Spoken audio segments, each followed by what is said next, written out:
3, 2, 1. If it leads, it bleeds. That absolutely still holds true. And that is for the media. Today's podcast, we're going to be talking about some media myths. This is our first podcast. And when I say our, I say me, myself, Eric Vincent, and our my co-host, Dr. Laurelyn Mears, who with the doctor in front of her name actually finally makes me look smart.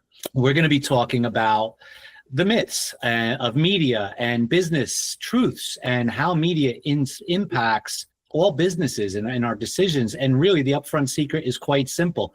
And let me just preface this. If it leads, it bleeds still holds true. And that's absolutely true for media. And you look it up, you use your little Google fingers and look up William Randall Hearst. He coined that phrase. But we're going to come back. And when we do, actually, you know what? I think I should give the secret up front, shouldn't I, Doc? I think so. People like that. And then they can say, oh, wow, there's some really good juicy bits here. I should stick around for the rest of the show. So let's do it. So here's the secret. The secret is really, really simple. How do you beat the media and weather the storm? Quite simply, you independently think. You put your personal beliefs aside. That's really important. We're going to dive into that a little bit.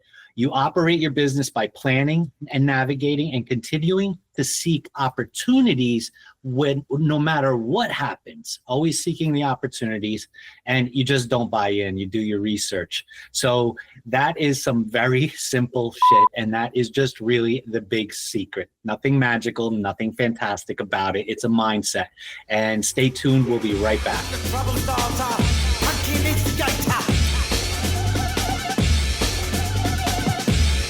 Addicted, danger illustrated.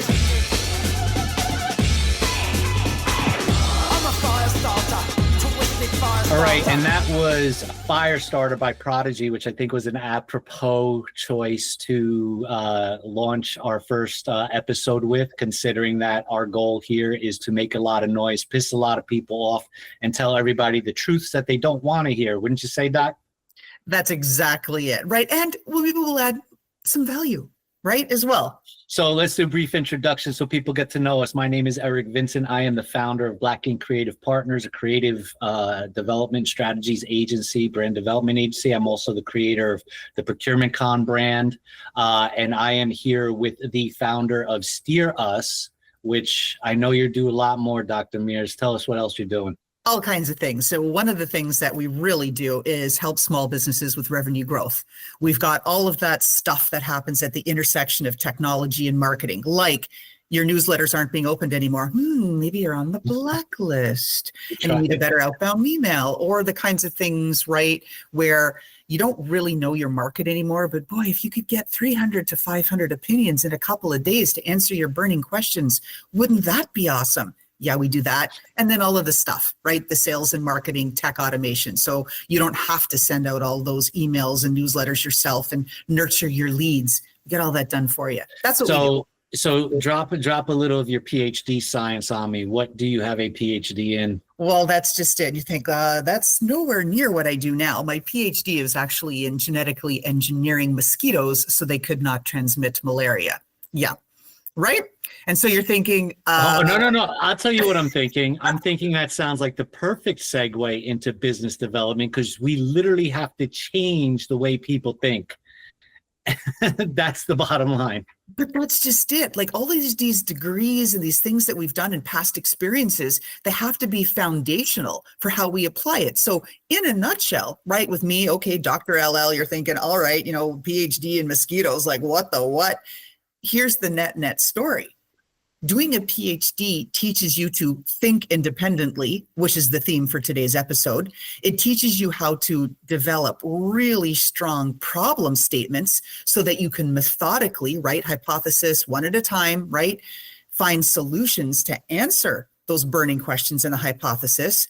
And then I went from there and I did 20 years of market research trying to dig into what's the real question? What does the market want? How does this work? How do they think? And then I parlayed that into a career in journalism where it's all about the question behind the question. You ask things. So the construct is independent thinking, writing definitive problem statements, and then methodically attacking each of those problems bit by bit until you get the answer. So it all ties in. All right, so let's just get to the meat and potatoes. Everything you said that people should do because they should do it because it's the right thing to do, the percentage is astronomical of the number of people who will not pick up a pen and do shit and then go, why is it broken? Why doesn't it work? And I don't want us to deep dive into that so much today. I want to dial us back to your little bit of history and journalism, because this is what we're talking about today. We're talking about where do you diverge from all this media today. Look, here's, we have right media, we have left media, and somewhere in journalistic history, that shit broke, right? Gone are the days of Walter Cronkite, right? And that's a name some people aren't going to know. Again, use your little pudgy fingers and type it into Google and say, who is this guy? And find out that he was truly once America's, news guy. He was about the facts. He was about the news. But what I want to say here is we have left and right media, and there was a cause for that at some point, and we'll talk a little bit about that cause. But what's happening is that I think business people panic, right? Right now we have this whole shakeup in Washington, right? And I don't care what side of the fence you're on. If you're a business owner, or you're thinking of becoming one, or you're a gig worker, or you're something, you're a hustler, you could even be a CEO. You might be buying into the bullshit, right? That's what it comes down to. The right will tell you, it's going to hurt a little bit, but everything's going to be right in the world when we're done. Shut up and put up. The left will tell you that democracy is being destroyed and we have tyranny in the White House and people are never going to get paid. And there could be no bigger lie from either side. That's the bottom line. And I'm going to do this full disclosure right now. I'm right of center. Okay, so I lean right of center. I do believe in, I was on the left side. I'd probably be, I wouldn't fall into progressive, but I wouldn't be super conservative. And if I'm on the right side, I'm not far right. I'm a little more center to right, right of center, right of center. But the one thing I could tell you this is for sure that when I watch the media, when I watch the news, I call bullshit every time. I don't care what side is talking, because they don't have a job to deliver the news today. What they have a job to do is sell ad space. Bingo. All right. So the more they incite you, the more they make you fear, the more you are going to tune into them, because they're trying to present their quote unquote journalists as credible, knowledgeable people, which they're not. A lot of these journalists are just literally talking heads. They don't research this stuff. They have a researcher, and then that researcher, quote unquote, writes it to fit the narrative. But they sell ads, and they do it again and again and again. And there's that one thing, I think you even brought it up one time, was where all of a sudden you have all these videos on the screen of all these talking heads, all saying the same quotes, using the same buzzwords, threat to democracy or chaos or whatever. And then you have 50 of these things on the screen, because that's what's being sold. And the goal is this: repetition is like being in kindergarten. You say the alphabet over and over again until you have it memorized. And that's what they do. They deliver the message to sell ads and to get you to buy in. What are your thoughts? I think that's exactly the problem. I don't like watching the news today, and I'm left of center, maybe even closer to alt left, although I'm coming closer to that center and left as we get older, right? We get a little bit more cynical. We see some things and go, oh, maybe that was a little too far. And then you also see the way that the world works, that you can't have a pendulum that is in an arc that's too high in one side or the other side. In order for there to be balance and harmony in the world, you've got to have that pendulum swinging somewhere towards the middle, right? Not too far to one side or not too far to the other. But back to journalism. So-called journalism. This is the problem, is that because every news agency is now under enormous pressure to sell the ads, to stay relevant, to all of this sort of stuff. They talk about a smattering of things.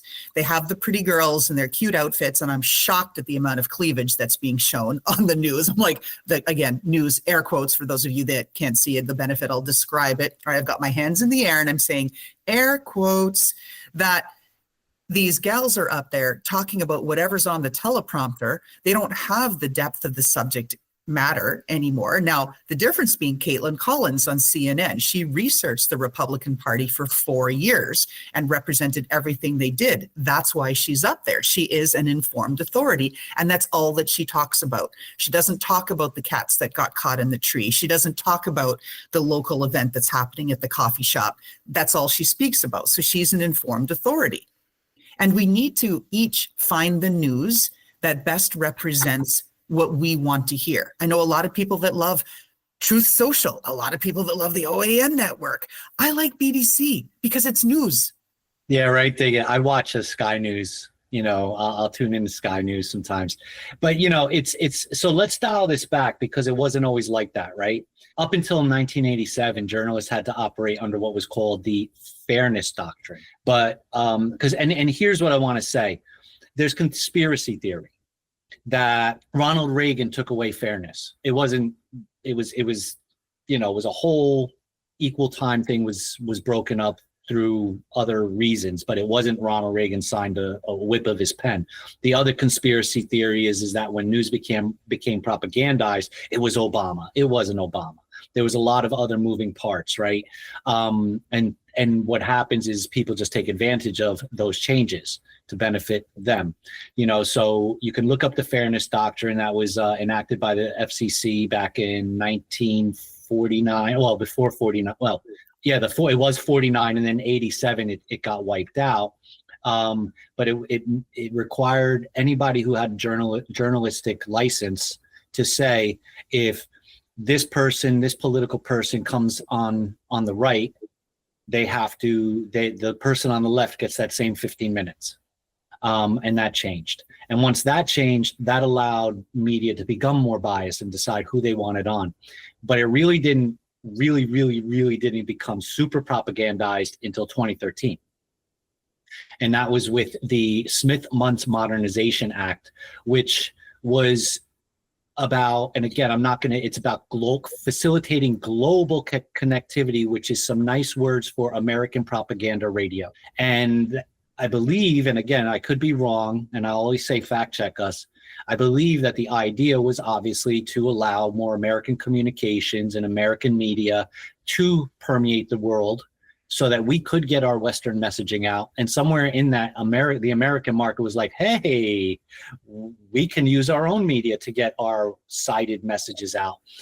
So layer that on top of having to sell ad space, right? It became now this whole thing where it's eyes on. And we said that, right in the beginning of this. I guess the thing that really, the point being here is that, there's no longer this, people are so, and again, this could be part with the internet too, right? It could be, people have been given such a platform to say, I'm offended by the fact that you like purple. And then they're given such a platform to be offended publicly that instead of and this is where people will argue with me that the media influences the public. I think that public move influenced in part the media's move, in that this, where they said, oh, more people are offended by people liking purple, so let's jump on that bandwagon and see how we sell more, get more eyes on. Your thoughts? Okay, two things tying this back. So our opener is all about, right, from Hearst, right? If it bleeds, it leads, right? It's got to be juicy. It's got to be controversial. It's got to be hot button. Even if you look at what's going on YouTube, the channels and the shows that are doing the best are the ones that poke the bear. That's number one. Point number two is related to how does all of this and what we're talking about tie to businesses? Well, it created all kinds of new opportunities for small businesses to create media empires. Yeah. I was even part of that. One news channel that I worked with and helped get them off the ground, they're now a top 100 media outlet, and they started with nothing. I wrote hundreds of articles, I did podcasts, I did all of this sort of stuff.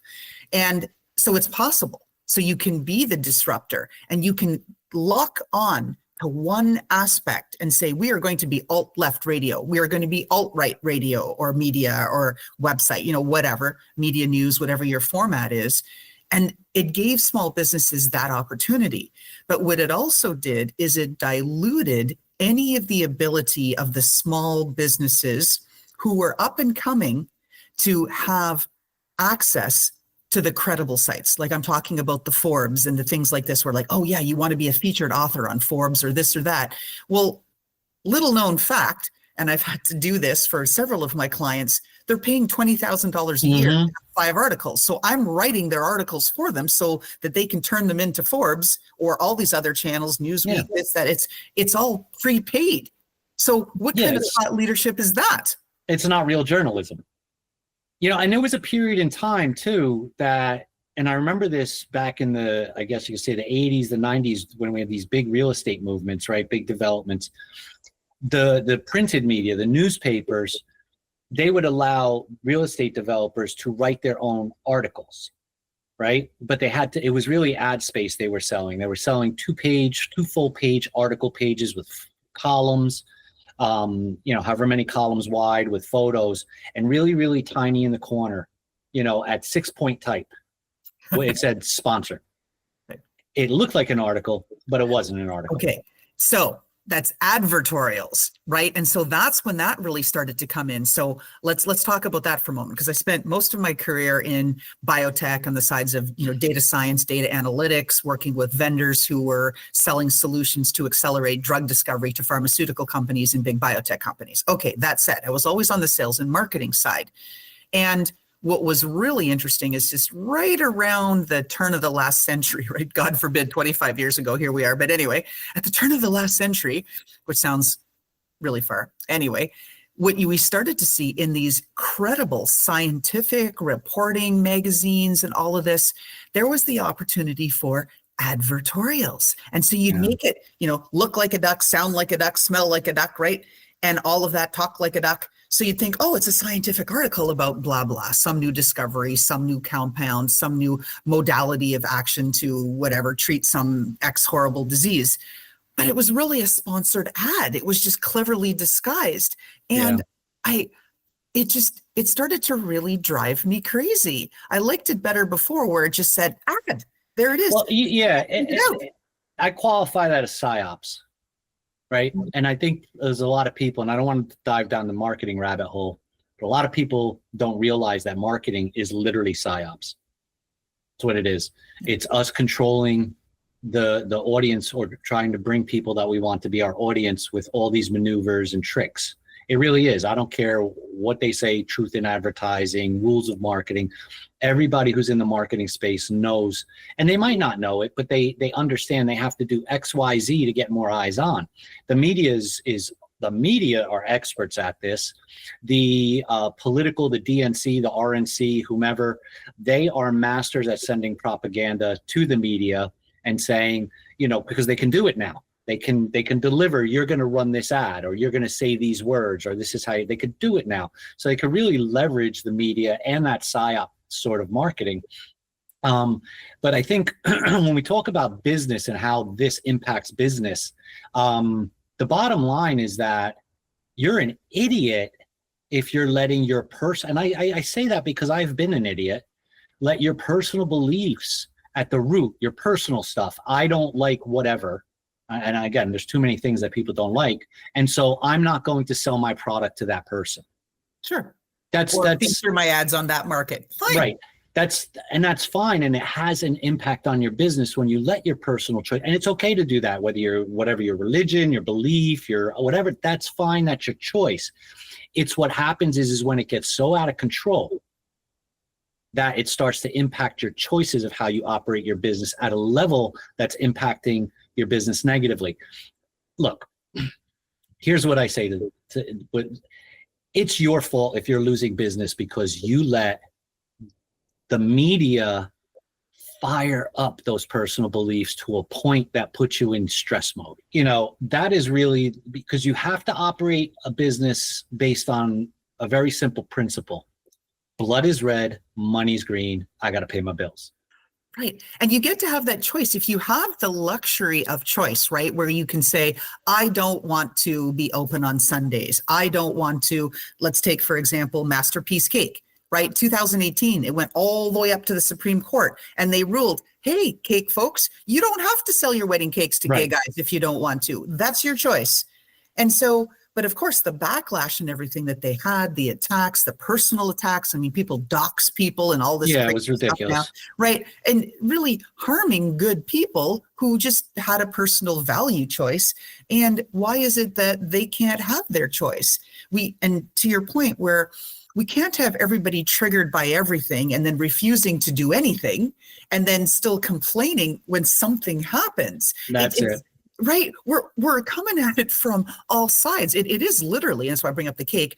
We want our cake and eat it too. And it doesn't work that way. If you want to align with media. So for example, let's talk about, and I know next episode is going to be all focused on social media, but just again, talking about media channels and choices, a lot of people I know have left Facebook because of the political affiliations of its founder. Right. And so all of these machinations now are happening. And so they're like, oh, I'm not doing Facebook. I'm getting off of there. I'm doing this. I'm doing that. Or getting off of Twitter. I'm going on Blue Sky.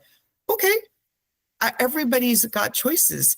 But then what'll be interesting is how will it play out? Right. By the end of Trump's term, did your business grow or contract because you made decisions to do or not do your postings and your outreach on channel A versus channel B? That remains to be seen. Well, and that's a good point, right? Because it's really, we all have choices in business, right? So our brand, the Procurement Com brand, is apolitical. I don't care what side of the fence you're on. If you're committed to helping support small businesses, your ass better be presenting at my event, because if that's your political standing, be there. If that's your government mandate, you're going to be there. And I don't care what side of the fence you're on, because it's business. The entity is business.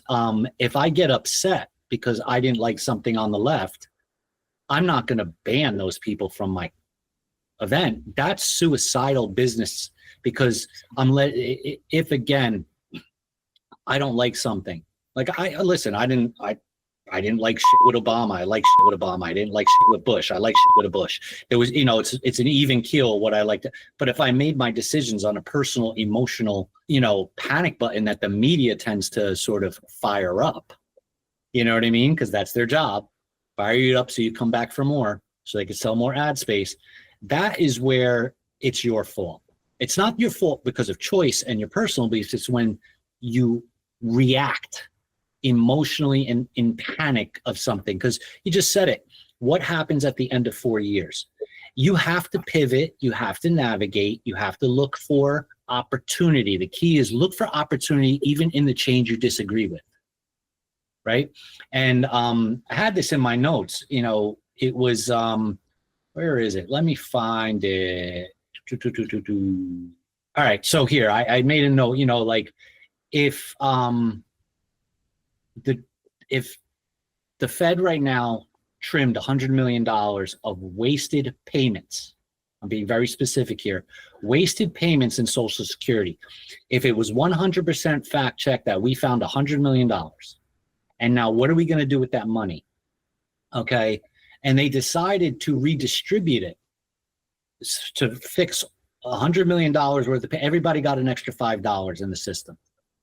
Do you know that there's not a financial advisor out there that isn't figuring out what to do with that $5? They're pivoting. They're pivoting their business. They're not panicking going, oh my God, my people are going to lose money. They might have that as a plan, but they're going to have the plan B to say, well, if they get more money, how do I reinvest it to make them more money, to make myself more money? And that's a smart pivot in an uncertain time. You have to have an A and B. And I think going to your choice, you can have choice. I don't want to sell to gay people. I don't want to sell to people on the right. But they have to be informed choices, and they can't be panic. They can't be trauma. What's going to happen if I don't? And then look at all the plausible things and then say, how will this impact my business? And that's what everybody needs to do. And have your beliefs, but stop buying into the media bullshit.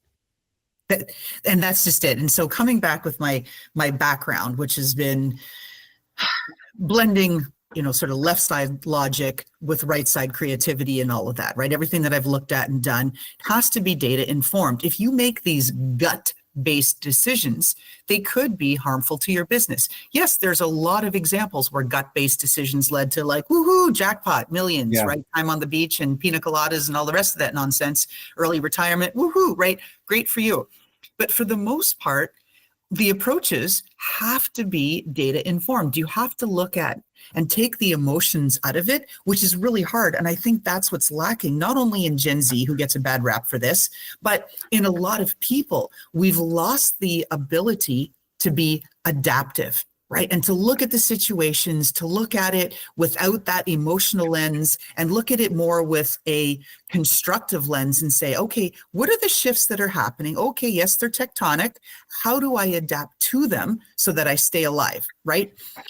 The other thing that we're not doing is building that resilience in. We've lost the ability to bounce back from things, and we keep harboring this, it's okay, take more self-care, take 6 months off work, relax. And so we're feeding into this, and that doesn't help small businesses because, as we know, small business ownership is a frickin' roller coaster, up, down, sideways. Oh off my the God, tracks, yeah, right. under the tracks. Pivot. Yeah. But you have to have a pivot. So going back to your gut and your data, talking about gut and data and not panicking. So the way I operate is I never operate status quo. I never do, right? You never struck me as a status quo guy. No. Somebody tells me, oh, you need to market this way, you need to market that. I'll look at the data, but I'm usually like, well, you know, if I could find a fusion that works, great. If not, I'm be like, well, if I do it that way, then I'm just noise. I just the same as everybody else, waste of my time. How do I stand out? And I'm not insulted when people think it's a stupid idea. See, that's the other thing. Don't get emotional, right? Yeah, I have had a shit ton of stupid ideas, more than I've had good ideas as a business owner. 100%. I mean, we're about to pivot again. But again, trying to keep this on the track of the media, right? I don't look at what's happening in DC because it does impact procurement con. Of course, right? You Major you're impact. expecting government contracts and even Yeah. corporate contracts, right? You guys cater to both the procurement con and the government contracts are, shall we say, uncertain. Right. So, you know, I don't know. Like we're already making a pivot because we know that they're going to cut travel budgets. They've already stopped all air travel. The next thing they're going to trim down is hotel stays. So we're already in discussions for this year's major event of, are we going to be able to have it at the casino, at the Borgata or the Golden Nugget because of the cost of those rooms? Or do we have to figure something else out? And we've already made a phone call to talk with somebody to get an official travel partner to help us find those lower cost rooms, possibly, if we have to pivot locations, what do we have to do to be certain. Now, procurement con's not until October. Most people are like, that's far off. In this business, in any business planning, it's not October. Yeah, but even in any business, I mean, people should right now, if you're a business owner and you're like, today's March 14th, you should realize today is actually April 1st at work at best, right? You can't be in the here and now, you know, but again, if I sat here and I panicked, what am I going to do? What am I going to do? Oh my God, I'm so mad at the government. They're fucking me. Then I wouldn't be in planning. I'd be panicking because that's what the media is telling me to do. I think it speaks to bigger picture too. So as a small business owner, everybody's got advice, right? Like our podcast, like the 10 million other podcasts, like the blogs out there, like the people on Substack, like the influencers on YouTube, blah, blah, blah, blah, blah, like the big consulting companies, like the business coaches, I can go on and on and on, right? Everybody's got an opinion to tell you what to do. And there are, I should say, gobs and gobs of content out there, right? You could wake up 24/7, consume content, just 24 hours alone being told how to do an outbound email that's going to be successful. You could watch 24 hours of content and have 10 different bits of advice. What do you filter out, right? It's the same thing with the media. It's back to what we were saying is the theme. It requires independent thinking and setting the emotions aside so you're not triggered. Oh, you've got to do this. Oh, trendy. It's the same thing that I've seen in fashion where this is what shifted. And it's funny because fashion is always indicative of where the economy is, which is really interesting. When you look at sales of lipstick sales go up in times of down economy. which is really interesting. Hemlines also go up in times of down economy, which is also interesting.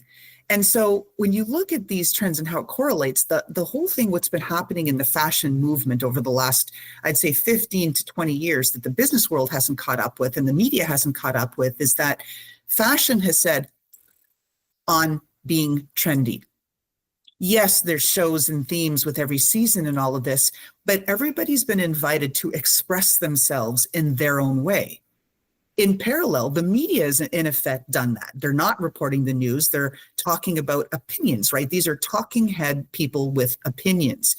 And the whole thing is, you as a small business owner, if you don't get triggered by the crap you see and you actually focus on what you need to do to stay solvent in your business, you look for these seminal moments. And I'll bring it back to the media. One of the biggest seminal moments, it wasn't the Fairness Act or any of that stuff. 1992, presidential candidate, right? Bill Clinton was on an MTV interview and he was asked, do you wear boxers or briefs? Right? It was mind blowing. When you think 20 years earlier with FDR, they even hid his freaking wheelchair, right? So no one ever knew. And then here, and I'm rambling, I'll give you back the microphone. No, keep going. But Bill Clinton, when he was asked that question, it just crossed all kinds of lines and boundaries. It said, what side do you want to be on professionalism? It said, wow, MTV, you can bring something cutting edge and edgy to the market because there's a new appetite for this. It's been unquenched, right? It hadn't even been realized yet. And it set the foundation for crossing lines into reality TV, this, that, scripted, unscripted, all of this sort of stuff. And it opened up doors for people to look at and go, wow, if I can see and spot these seminal moments for business opportunities, and I can discard all the emotional crap that goes with it, but zero in on what I need to do to get ahead of that emerging thing and do it my way, then you'll be successful. Yeah, I mean, let's talk about that seminal moment you call them seminals, I call them pivotals, but we mean the same thing, right? That's a pivotal moment in marketing history, especially because true branding, by the way, which, and I know I'm derailing the talk here, but branding way back in the day was more the product, not the business. We didn't have a brand experience. We had customer service, right? And Tide was the brand product.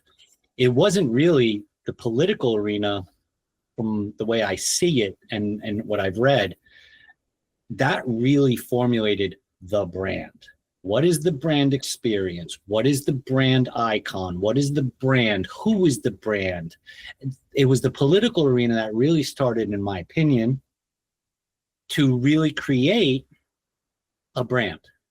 What these basis of a brand is that we operate today. We definitely took stuff out of corporate, or they did, but I genuinely believe because they were all about PR. There was, even the paid media ads were PR. Right, it was PR, and so now, how do you get those eyes on? And so I've derailed that I derailed this a little bit to start talking about branding. But my point being is that pivotal moment set the stage for media, because, like you said, you're now being told as the audience, where do you land? Well, he wears boxers or briefs. The truth of the matter is you had 3 generations before that could give a shit. You know what I mean? But they tapped into this young, up-and-coming new generation, which was what? Zennials, millennials, Gen Xers, millennials. Yeah. Right? Zennials and millennials. Yeah. Yeah, Gen Y. So they tapped into that. And it also keep in mind, that was the genuine age of innovative experimentation between the 80s and the 90s, where all technology was coming into place and finding a place. And since then, I don't think we've had anything super innovative except AI. And that's a whole nother rabbit hole. Another episode. Yeah, right. So I think at that moment, though, this is where media goes sideways. It starts to see basically that sideways flip. oh my God, he wears whatever. I don't even know what the hell he wears. I don't even know what his answer was, actually. I don't even either. We're going to have to look that up one day and have a whole episode about his boxers or his briefs.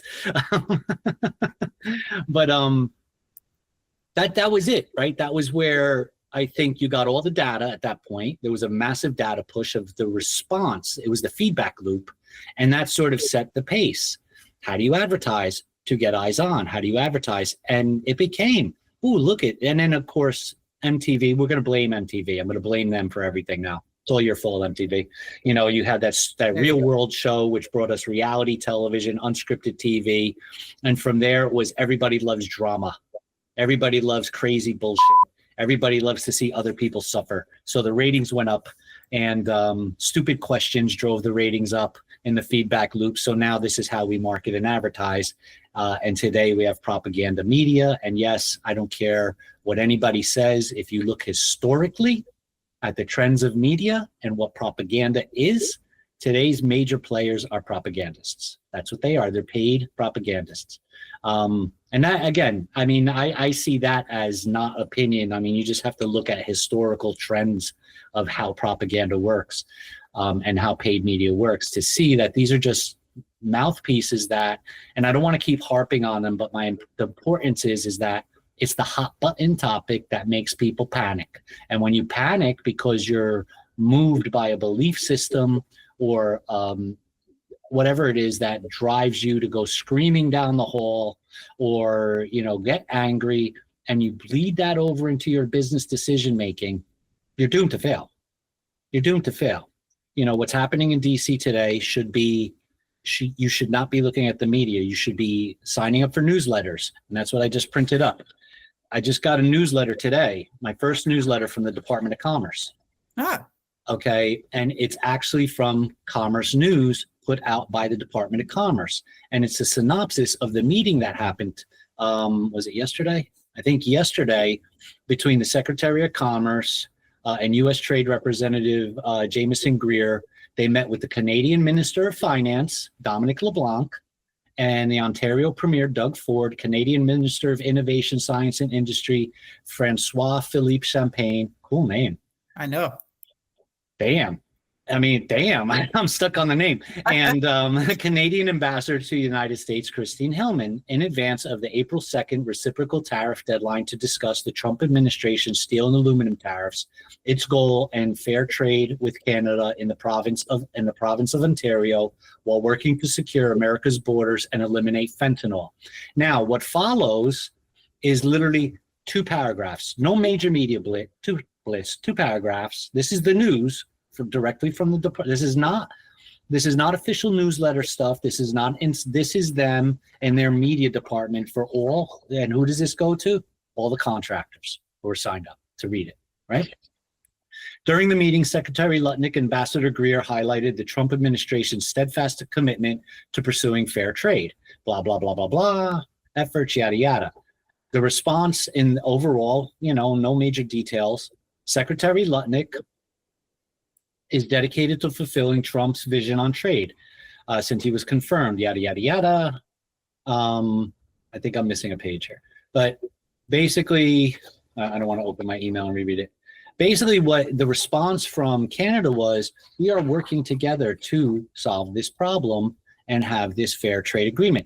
This is not what the media will show you. It's not. The left media won't show you because they'll focus on all the damage this is going to do to get you upset. And the right media will just put Trump and everybody up there with smiley faces saying, this is a great thing, this is a great thing, this is a great thing. And so I urge small businesses to sign up for those legit newsletters, and I urge small businesses to read legal opinions. I read tons of legal opinions because they're short, they're concise, they're focused on the law, they're focused on the legal ramifications, they're focused on what happens either way. They give us both legal opinions. I've fallen in love with that product. I really have. That's what I suggest people to do so that they can stop panicking and stop doing the hair pulling and stop doing the horrible cry, the ugly cry. Let me just, because I hate hanging chads. I'm all about like, gotta close the loop, right? Yeah, close the loop. See, ADHD, the ACOCD, it's like, oh, I can't stand all these things hanging, right? I like, Well, I have creative HDAD, so I'm all but over you're the place. good. I mean, look at how beautiful our thumbnails are for our podcast, right? They're incredible. Like no AI crap there. I mean, this is all just brilliant stuff of what you've been able to do and put together. Okay. All right, close the loop. All right, close the loop. Here we go. So we opened, right? If it bleeds, it leads. Great. We talked about that. You talked about tide. It really, the one phrase you didn't say, which I think we should have brought up, and I know we're not supposed to derail on branding, but I'm going to tie it all in. I'm going to stitch the loop closed. Here we go. You do it. Tide, it was all about Procter & Gamble's brand promise, right? The promise behind the brand. That's what was put forward. That's what's missing today in everything, especially in the media. We're all drowning in a sea of sameness, right? Now this I want to be another podcast episode. Same.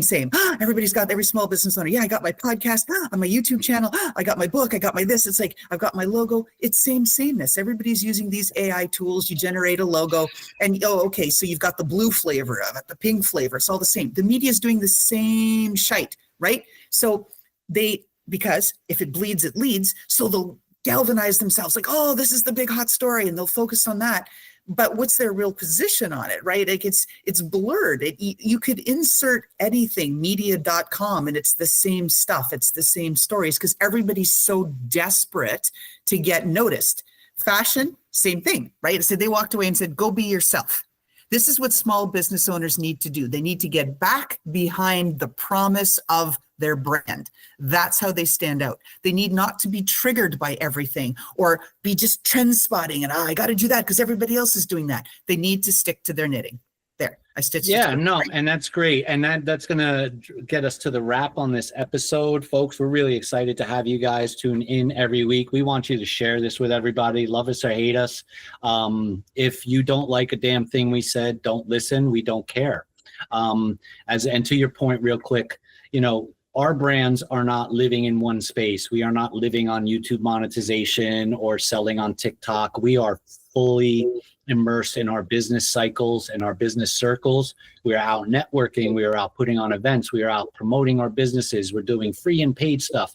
We are running the gamut of reaching out to the community and getting this information out there. And you should be doing that too. So love us or hate us, that's up to you. We don't really care. We just want you to learn something. We want you to grow. And we want you to tune in to our next episode, which is going to be all about women. And exactly how weak and sucky they really are in the business workplace. Oh yeah, that's right. Well, it's like terrible. Oh my goodness, we'll just stick to being homesters. Yeah. And with that, Dr. Laurelyn Mears, my co-host and the brains behind everything that I say. She's fact checking me as we speak.